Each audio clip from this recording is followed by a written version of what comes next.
Dua pasukan Rusia berhasil selamat dari tembakan hingga hantaman rentetan drone Ukraina.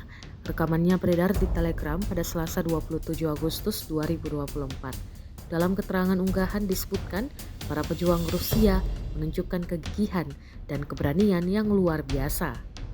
Saat berganti posisi, pasukan tempur Rusia disebut mendapat serangan besar-besaran dari drone FPV Ukraina.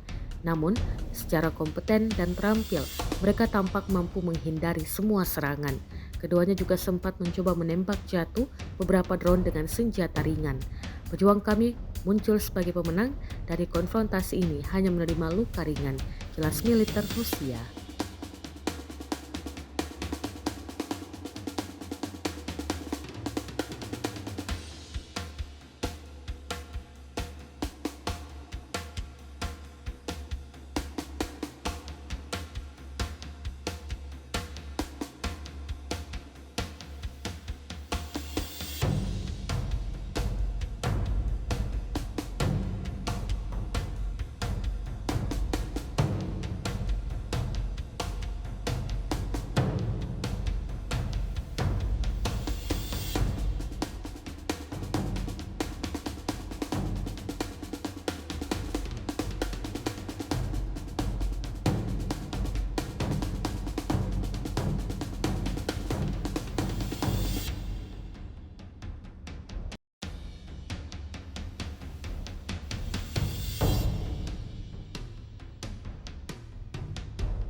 Download Tribun X sekarang, menghadirkan lokal menjadi Indonesia.